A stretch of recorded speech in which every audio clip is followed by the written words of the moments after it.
Hello, buddy.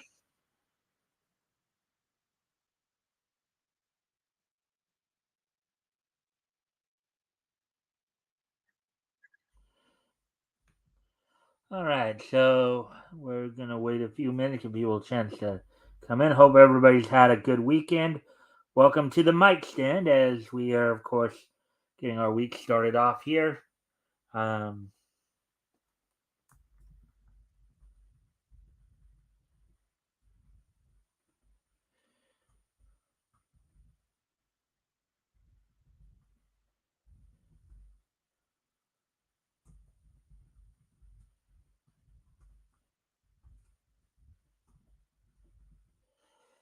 just waiting, let people, kind of come in.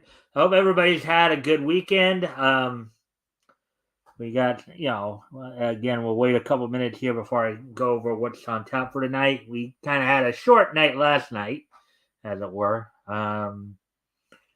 Just a lot of people were busy. You had a lot of campaigns, starting up over the past, couple weeks here. We did have, I do thank Diana Tomovich for coming in to converse a little bit last night. But hopefully we'll see more people as time goes on. Anyways, just right now, of course, people finishing up over on RJ's channel there, watching uh, Rex Christian, Double Fly Momentum, get his comic up, so or do some promotion for his comic. So, um, anyways,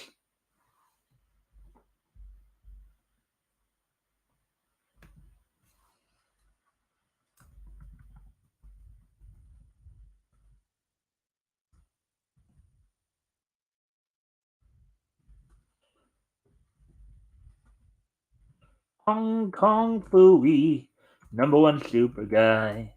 Hong Kong Fooey, quicker than the human eye. Chickie chong, wong wong wong.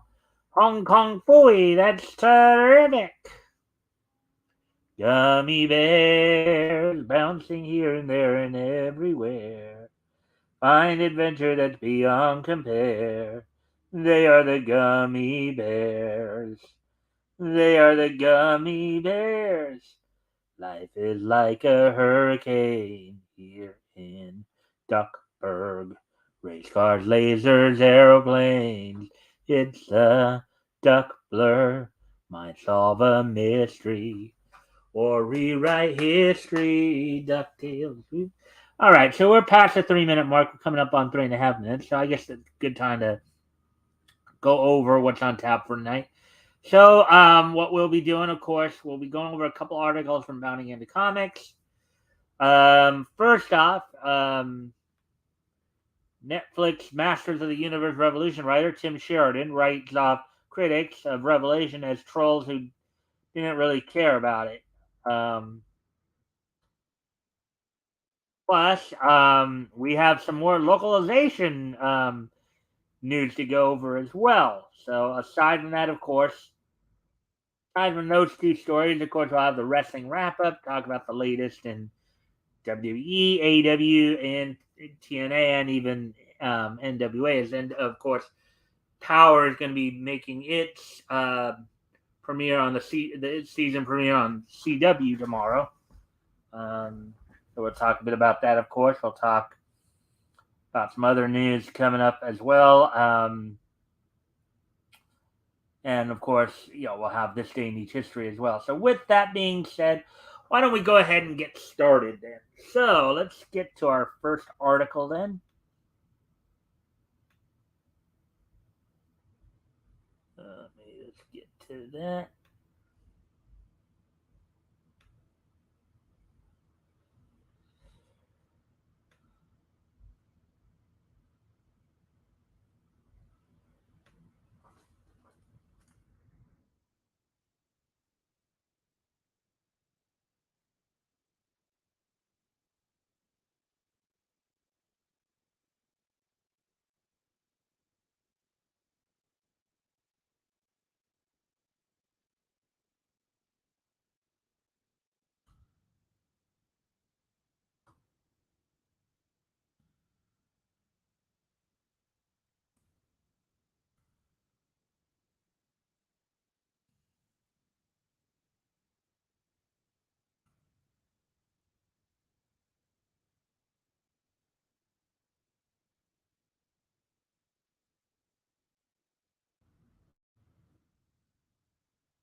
All right. So, anyways, let's get into this first article here.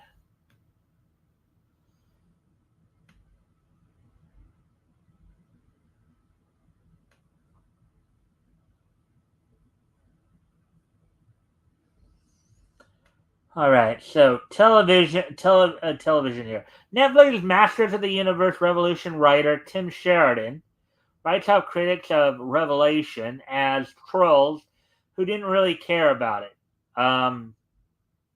In quotes here.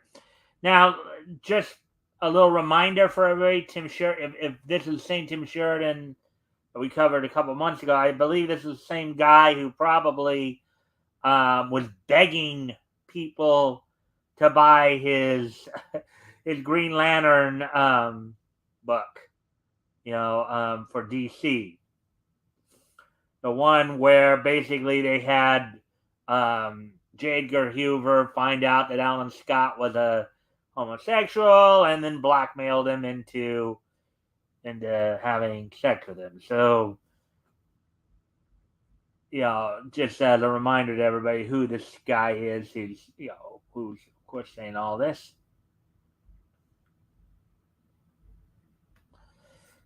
Just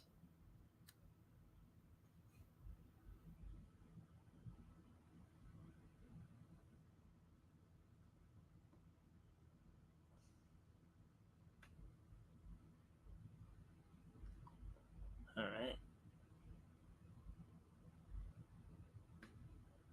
All right, so let's get into this article by Spencer McCulley, published back on February 2nd, which was, of course, this past Friday. All right, so apparently, still salty over the fact that audiences at large did not lavish the series' Tila-centric attempt at narrative subversion. With the praise he felt it deserved, Netflix's Masters of the Universe Revolution writer Tim Sheridan has revived the tired claim that those critics who took its predecessor, Revelation, to task over its story were nothing more than, quote, trolls who didn't really care, unquote, about the classic IP. No, that's not true. If anything, they cared probably more about it than you did.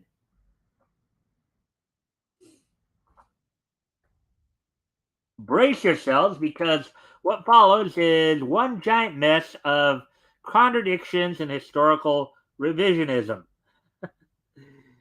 Let's see. A writer on both Kevin Smith's Dances with the He-Man franchise, Sheridan, offered this defense of Revelation creative blundering during a January 29th appearance on the pop culture centered interview podcast World Balloon with John Ciuntras. Ciuntras.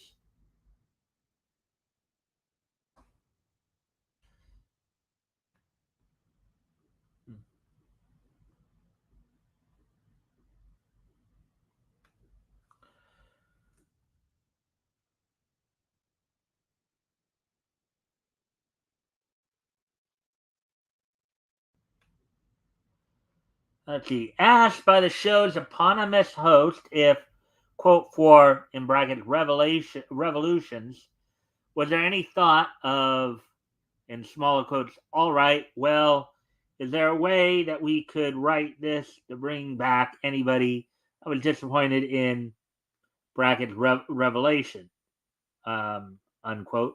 Sheridan recalled in turn, quote, I got to tell you, I was there, and that wasn't what was. Those were not menacing. Those were not the marching orders, and that wasn't what we were thinking. Unquote. Of course not, because to them it's not about the integrity of the original IP. It's about perverting the original IP for their own purposes.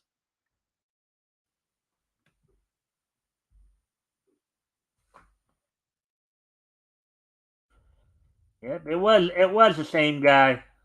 Thought so. I think, and you see, as you're referencing markedly, there is a different reaction to Revolution than we saw to Revelation, unquote. The writer of DC's Alan Scott, Green Lantern Volume 1, explained a book that was pretty much panned, and to the point to where the guy actually had to beg people to buy it, and they still didn't buy it. So, the interest, quote, some of the reaction for, explains the interest, quote, some of the reaction for Revelation was from people who aren't really fans but wanted to make a lot of noise. They had a political agenda or whatever. I don't know. I think it sounds like he's deflecting a little bit, um, or projecting. Projecting, that's the term. Sounds like he's projecting actually, or whatever. There was some of that, but there were also legitimate fans who were looking for one thing, and they felt they got another thing. At least in the first 5 episodes. The second 5 episodes is kind of a little bit more of a traditional take. Unquote. Parentheses. Though Sheridan claims to have held some empathy for those quote unquote legitimate fans who felt betrayed by He-Man's sidelining, it should be noted that this is the first time anyone on the series production team has referred to audiences who felt this way in any sort of, in smaller quote, positive light. As such, the question remains as to whether he actually felt this way at the time of the series airing, or if this is nothing more than an attempt to extend an olive branch to unhappy fans by publicly signaling a de-escalation in the rhetoric used to dismiss their complaints. Unparenthesis there. Yeah, because he obviously wants people to come back and watch his show, and if they think that they're going to get the same baloney that they got in Revelation, then they're gonna they're gonna stick the middle finger up at him, tell him where to go stick it, right?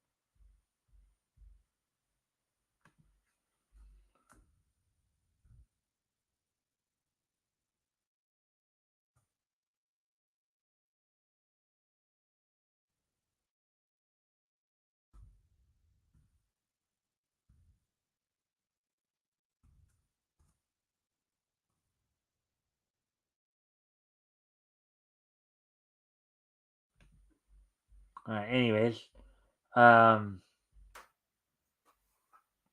so, quote, but I think what you have to remember is that what we were doing what we were trying to do was take 40 years of disparate versions of the canon and try to come up with a thing that felt like a natural extension of it, unquote. He continued, quote, and I think Kevin's original title for the show was Masters of the Universe, End of the Universe. And the reason for that was because he felt, and I think he was right, unfortunately, we had to go through it with Revelation to get to Revolution.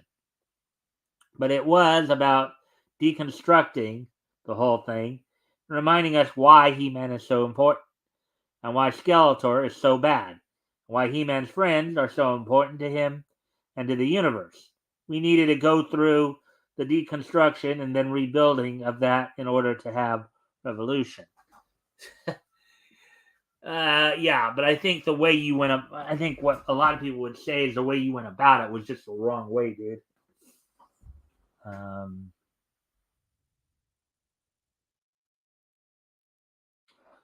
to this end, he posited um, that's what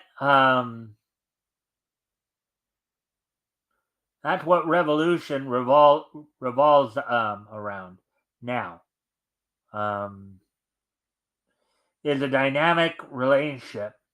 Um, the dynamic of all those relationships that we were able to sort of earn back, I think, in the first season. Unquote.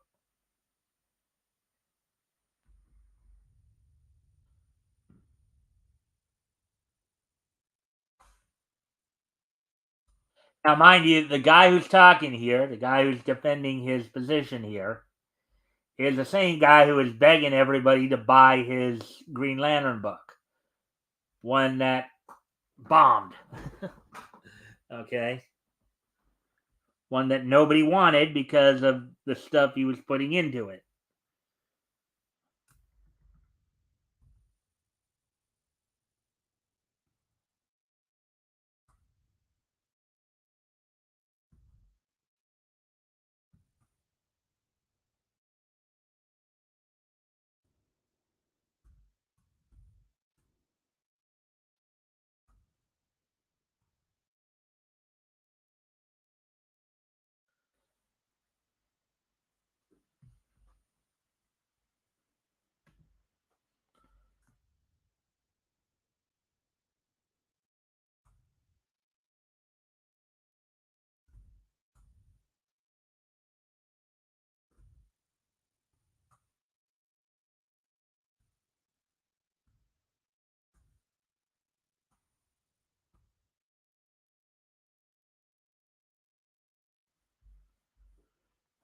Anyways,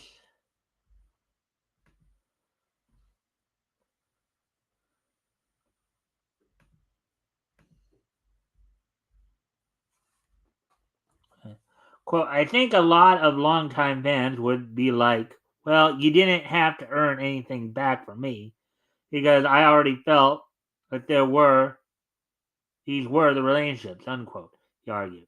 Quote, and I know, yes, that there are a lot of people who feel that way, but there were a lot of casual fans too, and a lot of new fans who came in, and I think we needed to start the way we did.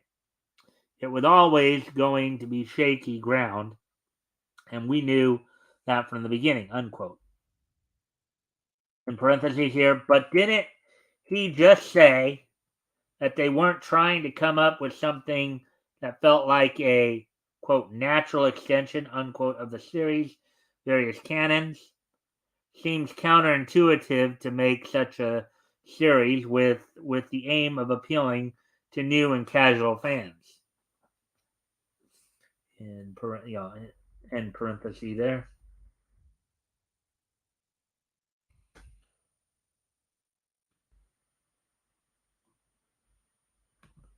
However, unable to actually admit that those upset with Revelation's treatment of He-Man were completely valid in their complaints, Sheridan then punctuated his above thoughts by declaring, quote, what we weren't expecting, I think, were the trolls who didn't really care about it, who wanted to make noise about it, clickbait stuff, and everything.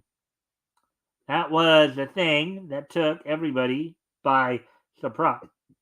And it got conflated with the legitimate criticisms of the real fans, and unfortunately, those things were very different, and they had different intentions behind them. Unquote.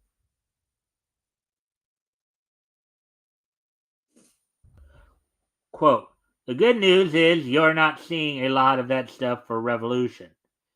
Well, that's because a lot of people don't care anymore. It's like, yeah, you're probably not seeing a lot of the heat because people are expecting you to expect seeing what you're going to do with it, and you're going to probably lose a lot more money than you gain. And the stuff you do see that's kind of like naysayers or people who just didn't get over the revelation thing and want those clicks again, unquote. He ultimately accused in conclusion to the answer, quote, I think you're seeing a real genuine reaction from fans, um, a real positive reaction. Okay, should be reaction, not reactions. Um, Masters of the Universe Revolution is now streaming on Netflix. All right, so there we go with that.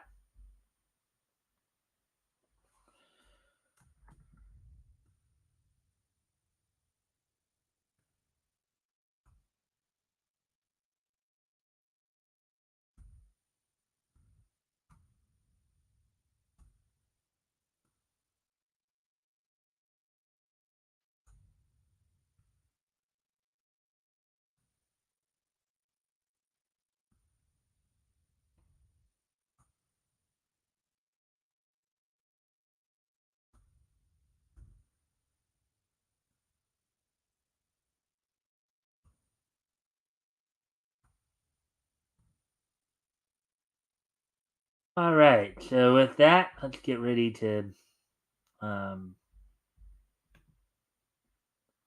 get ready to move on to the next article we're going to talk about here.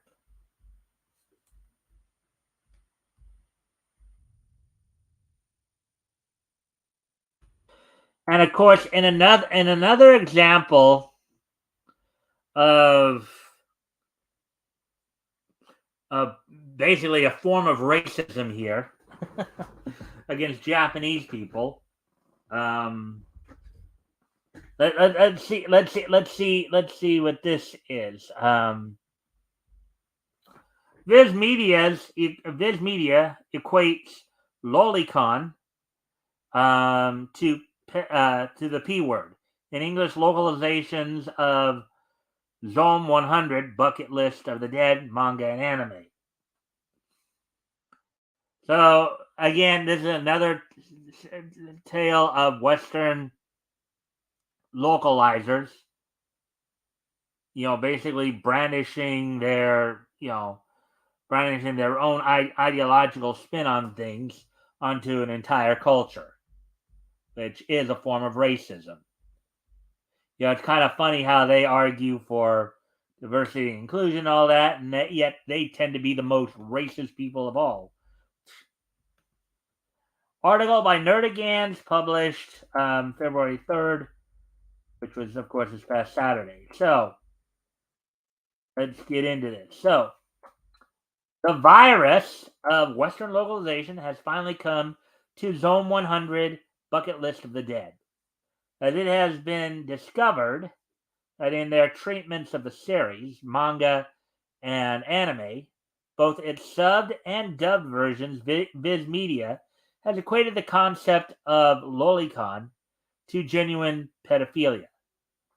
Now, for those of you who don't understand what a lolicon is, lolicon are people who find you know who find characters that look like little girls attractive. Now, it doesn't mean that they actually are little girls.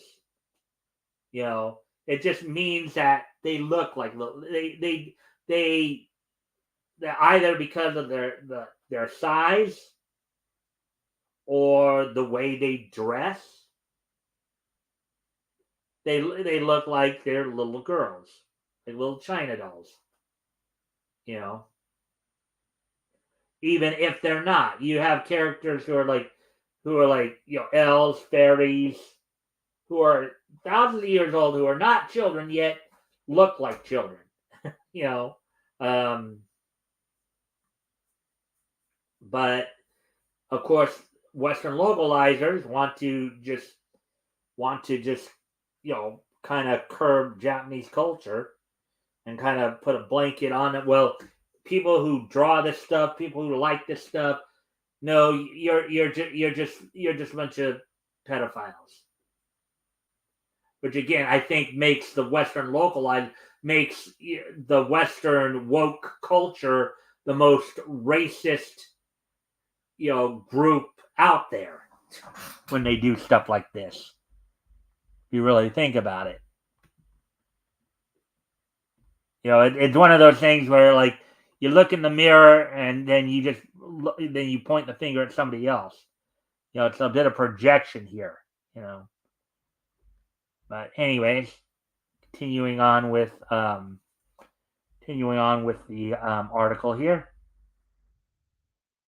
Written by Alice and Borderlands mangaka Haro Aso, and illustrated by I Am Sherlock mangaka Kotaro Takada, Zome 100 Bucket List of the Dead is an action comedy series which follows 24-year-old Akira Tendo, who is voiced in the Japanese by Chuichiro Umeda, who provides the Japanese voice of Bird Kazami in Beyblade X, who, after spending 3 years unhappily working as a black company, in bracket there, a Japanese term for a company which cares little for the well-being of its employees, corporate slave. Okay, so while there isn't obviously a connection to the American South, as it were, obviously I know people are going to fly off the handle of that comparison, but finds his world turned upside down when a zombie outbreak strikes Tokyo.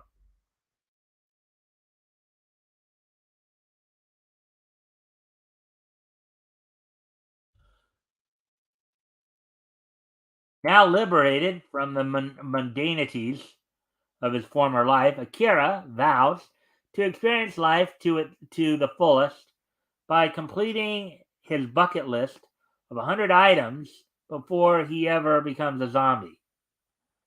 Joining his quest through the apocalypse are his best friend, former real estate agent, and aspiring comedian, Kenichiro Ryuzaki, who is voiced in the Japanese by Makoto Furukawa, who is Ash in Code Geass Daken no Rose, a former overseas company accountant by the name of Shizuka Mikazuki, who is voiced in Japanese by Tomori Kusunoki, who provides the Japanese voice of Makina in Chainsaw Man, and a 21-year-old German Japanophile / former college student known as Beatrix Ammerhauser, who is voiced in Japanese by Minami Takahashi, who provided the Japanese voice to Sidonia Zelis in Suyokute New Saga. All of whom seek to embrace the potential for adventure their new circumstances have presented them.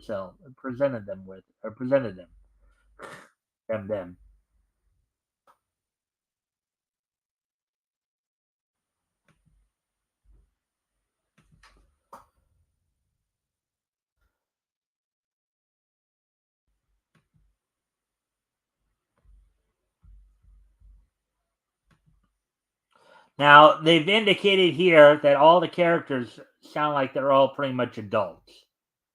So, for somebody to be a lolicon, basically they'd have to be attracted. One of the female characters, one of the female adult characters, probably either looks like or dresses like more like a little girl. And the fact that somebody would find that, appealing, that's what a lolicon is. Oh.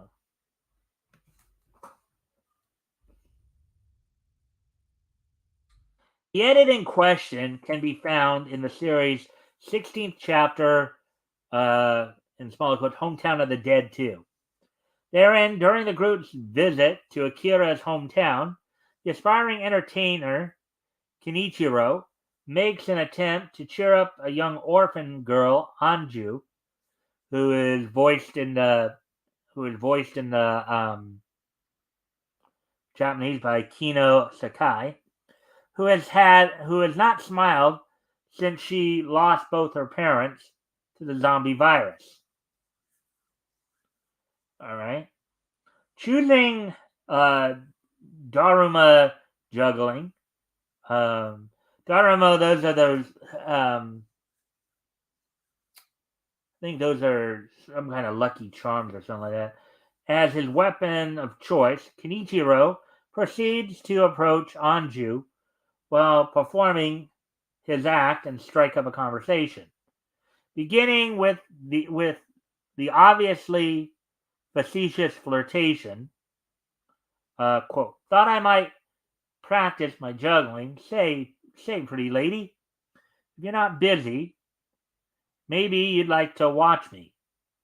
Now, again, again, facetious flirtation, meaning he really wasn't trying to do anything inappropriate with her. See, so those are dharmas right there.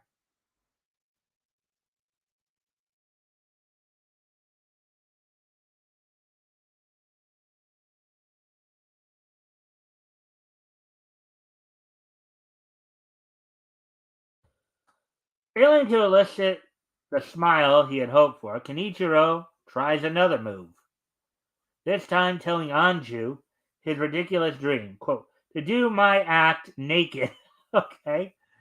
But I'll be juggling so fast you won't see my privates. All right, granted, maybe not something you want to be telling a little girl, but again, I still don't think there was anything lewd or lascivious in his intentions there. However, this also proves to be a miss with Anju, as rather than laugh, the young girl responds to his reveal by asking him, per a translation of the original Japanese panel performed via Google Translate, quote, "Bro, are you a lolicon? Why are you talking to me?" All right.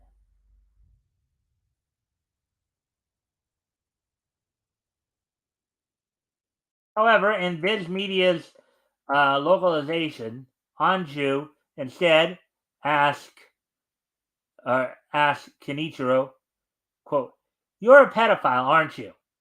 Why are you talking to me?" Unquote. You see, lolicons are not considered that bad, and it just means somebody who who basically just thinks little girls are cute. That's all it is. Um, or somebody who has a particular affection for little girl doesn't necessarily or the little girl look. Okay, doesn't even have to be a little girl. It could be somebody who's into basically into the little girl look. All right, so let's see if anybody's responding to this yet, or if anybody's even here.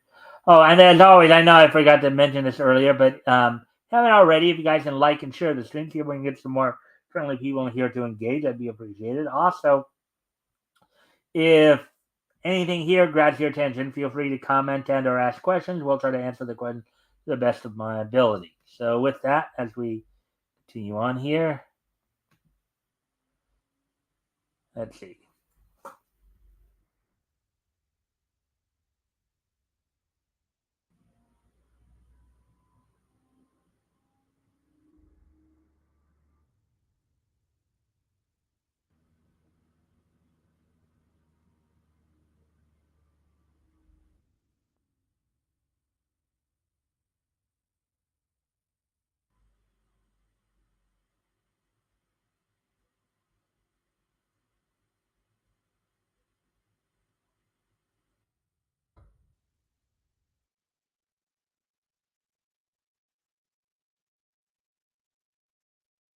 And the thing is, he's not really that old of a man to begin with. He's only 21 too, so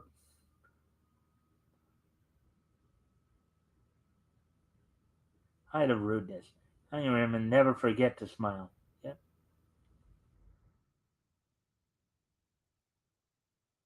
This dialogue was also changed in Disney's localization of both the subbed and dubbed versions of the anime.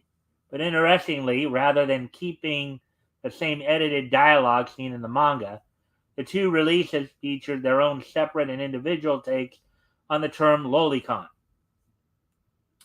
As seen in the subtitled edition of the series' 10th episode, Hometown of the Dead 1, rather than accusing him of being an outright pedophile, Anju said, albeit similarly, asked Kenichiro, "Are you into little girls or something? Why are you even talking to me?" Oh, could it be that he's just trying to cheer you up? Meanwhile, in the English dub, Anju asks the aspiring entertainer, "So does that mean you're a pervert or something? Why else would you even be talking to me?" So, once again, localizer, again, and for those, again, and one more time here as I explain it one more time so everybody understands, lolicons are not pedophiles. That's a term that's used in Japanese culture to kind of define anybody who has a particular affection towards the little girl look. They don't necessarily have to be a child per se, but anybody who presents themselves like a little girl, whether it's in dress or in mannerisms or just an overall look. Girls who women who are even a little bit on the short side, you know, can come off as people who are into that, who have an affection towards that type of persona or character or whatever, are called lolicons. You know. So let's see. So that's all I got for on the story side of it. Um, so let's see. We're at the 38-minute mark now. So oh yeah. So that's kind of the two stories I had for you for tonight. So let's see. Why don't we go ahead and start talking about um, what's going on in the world of wrestling here. Oh, actually, before I do that, one more piece of anime news to mention here, of course. Um, so this Saturday, Ninja Kamui will be premiering um, on Cartoon Network's Toonami block at midnight. So the midnight showing, midnight Eastern, 9 Pacific will be midnight. Midnight will be the dubbed version of the show, and then the 3:30 airing, or the 2:30 airing rather, at the end will be the subtitled version. So that's all coming up this Saturday on Toonami. So now let's get into so in WWE news, there's been a lot of backlash over the announcement that um, Cody had in essence given up his to The Rock. A lot of backlash over it. A lot of people feeling that The Rock is just abusing his power, trying to make it more about himself. Even though a lot of people upper brass are claiming that no, we want The Rock because we feel that would be the best draw, especially to try to draw away from the scandal going on around Vince McMahon. Um, so, and going into, of course, tonight, people are preparing for the Elimination Chamber later this month. Um, Tonight's Monday Night Raw, having the main event Shinsuke, in a bull rope match. Cody Rhodes taking on Shinsuke Nakamura.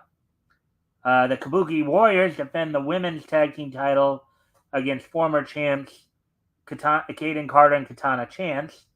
The Miz takes on JD McDonough, who will have Dominic Mysterio in his corner. They mixed tag team match, Alpha Academy, of Akira Tozawa and Maxine Dupree, with Chad Gable and Otis in their corner, taking on Viking Raiders duo of Ivar and Valhalla. And then to open up the show, in a fatal four-way qualifier for the number one contendership, you have the DIY tandem of Johnny Gargano and Tommaso Ciampa, Kofi Kingston and Xavier Woods of the New Day, Brutus and Julius Creed, and the Imperium duo of Ludwig Kaiser and Giovanni Vinci, all taking on each other to qualify for the number one contendership match.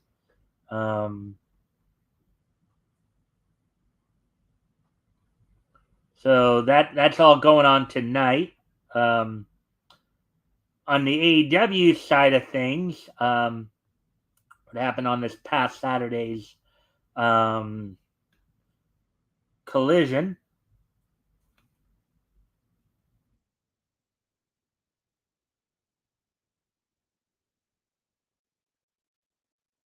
So coming up from this past Saturday's Collision, saw Eddie Kingston in a proving ground match for the for a chance to challenge for the AEW Triple Crown. Brian Keith came up short, losing to Eddie Kingston in just over 15 minutes. Bryan Danielson defeated Hechicero.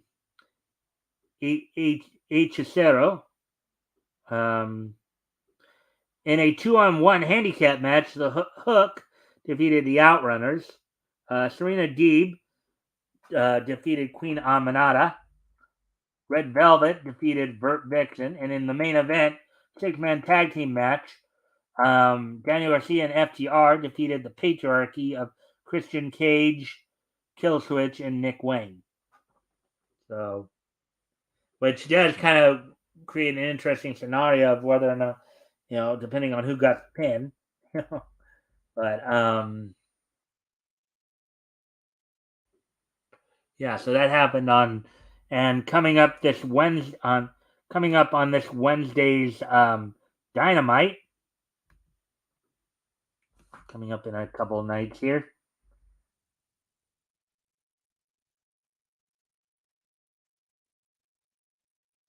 From Phoenix, Arizona, from the Footprint Center in Phoenix, Arizona, you have in a women's world title eliminator match, Toni Storm will take on Red Velvet. In a number one contendership match, with the winner to face Samoa Joe at March's Revolution, Adam Page takes on Swerve Strickland, who are both revealed to be the number 2 and 1 contenders, or number 2 and 1 ranked wrestlers in the recently when the rankings came out this past weekend. In a six-man tag match, CMLL's Hechicero, Mascara Dorado, and Volador Jr. take on the Blackpool Combat Club members of Claudio Castagnoli, Bryan Danielson, and Jon Moxley. Chris Jericho takes on Konosuke Takeshita in a tornado tag team match for the AEW World Tag Team titles. Darby Allin and Sting challenge the AEW World Tag Team champions, Big Bill and Ricky Starks. Now, the thing is that, of course, Sting and Darby Allin are the number one contenders. They have, in their entire AEW career together, have been undefeated as a tag team. So it's going to be interesting to see if they can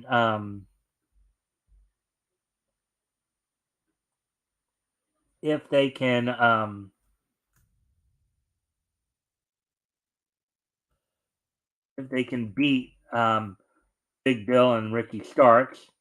and possibly going into Sting's retirement match at Revolution as AEW World Tag Team Champions.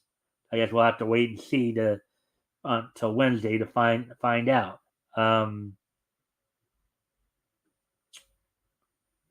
Anyways,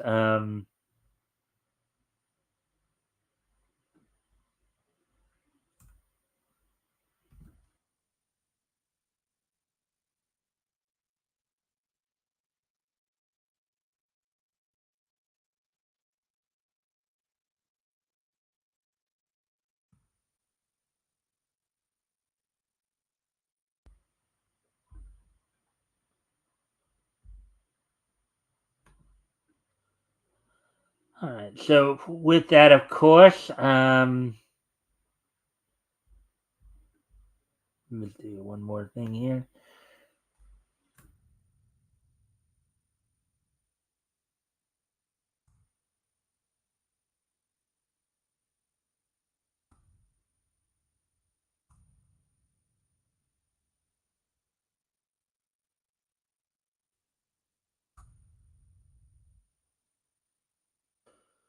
All right. So, anyways, all right. So let's go. Let's go back and talk about what happened on this past Thursday's TNA Impact.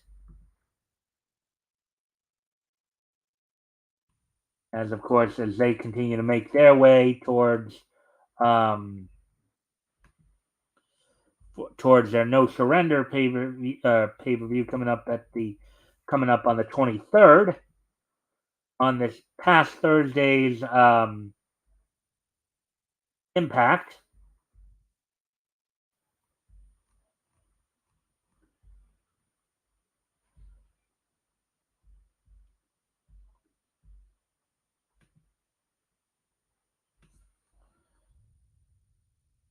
Past Thursday's Impact, Nick Nemeth defeated Trey Miguel. Now afterwards, of course, um, the Rascals and Steve Macklin all attacked Nemeth after the match, potentially, of course, setting up a match between Nemeth and Macklin, as Steve Macklin's felt, that Nemeth is trying to storm in on his territory and his sandbox and trying to let's see, in a non-title tag team match, Knockouts tag team champions Decay, Havoc, and Rosemary defeated Mila Moore and Savannah Thorne. Brian Myers defeated Kevin Knight. PCO defeated Dina in what ended up being the design finally coming to a crashing end.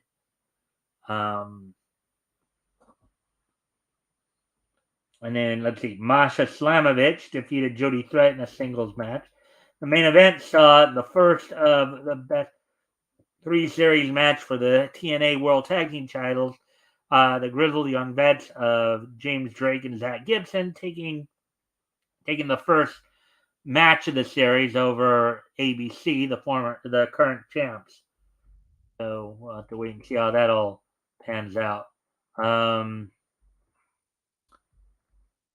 And now NWA Power will be returning tomorrow night, but this time it will be on the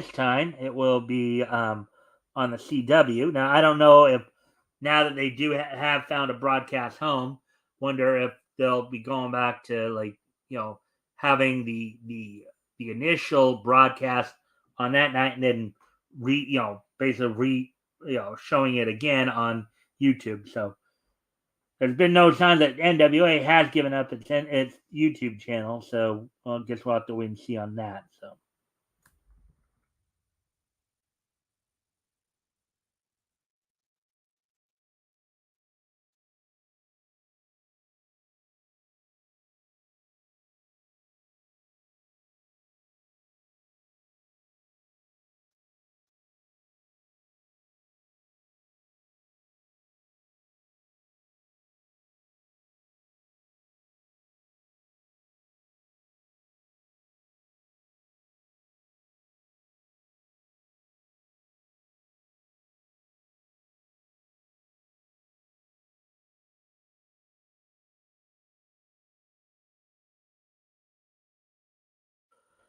All right. So, anyways, but let's look over what will be on the season premiere of Power tomorrow night. As from what I understand, they'll be showing some matches that were done at last month's or at from last month's Paranoia event coming from Florida. Let's see now.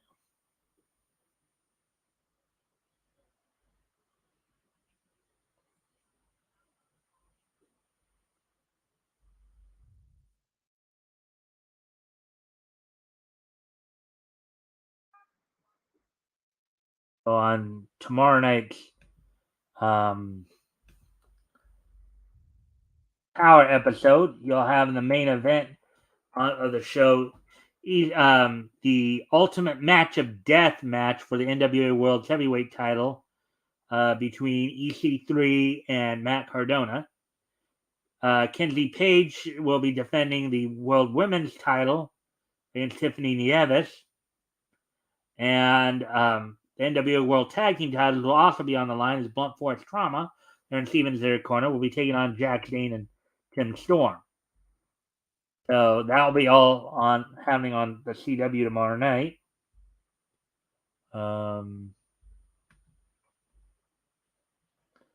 with that, now that we're done with the wrestling wrap up, let's go ahead and take a look back at this day in Neach history. As today being Monday, February the 5th, 2024. Let's take a look back at this day, Neach history. History! So first off, we're going to go back 30 years ago, as on this date, 30 years ago today.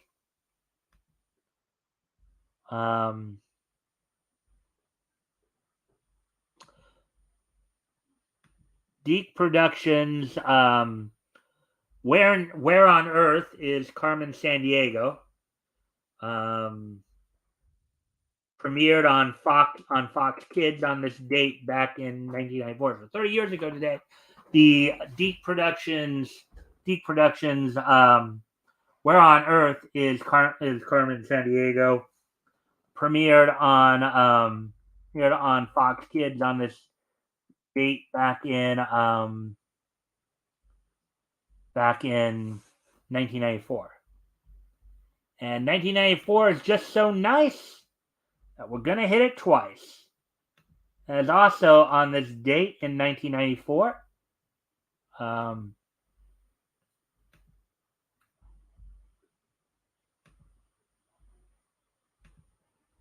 Sunrises, The Brave Police J. Decker, premiered on ANN, Nagoya TV in Japan, on this date back in 1994. So on this date back in 1994, Sunrises, The Brave Police J. Decker, premiered on Nagoya TV. So in Japan. So there we go with that one. Now moving ahead to 2003, as on this date in 2003,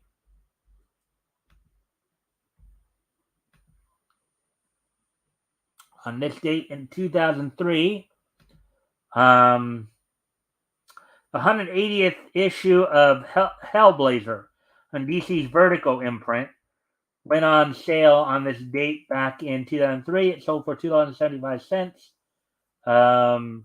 With 32 pages, the story was Red Sepulchre Part 4. The Part 4, the Red Sepulchre storyline,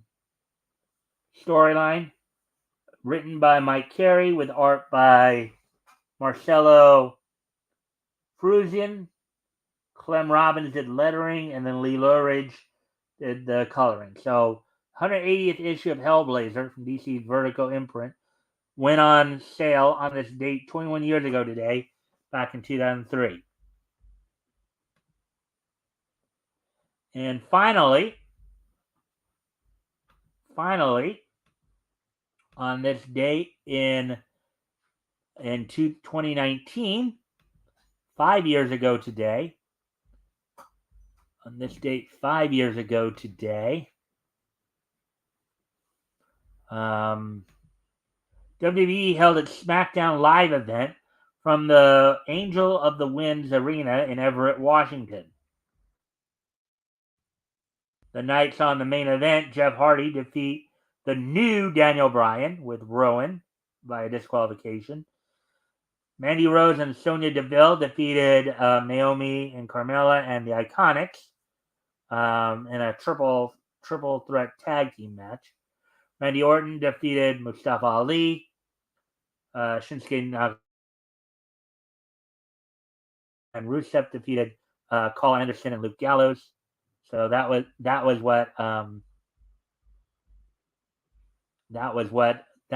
happened on this date, 2019. So with that, I thank everybody for being here. Hope everybody enjoyed the show. Let's see. So, of course, we'll be back here with more niche news tomorrow. Also, this Friday we're going to have Tim Olson joining me as we will be looking back to comics that went on sale in January 1940 from Novelty Press. We'll be looking at Target Comics Volume 1, Issue 2 with the likes of White Streak, I think Target Bill, I believe. Let's see, the High Grass, among other features. So with that, I thank everybody for being here tonight. Hope everybody enjoyed the show. And I'll see you all tomorrow. Bye.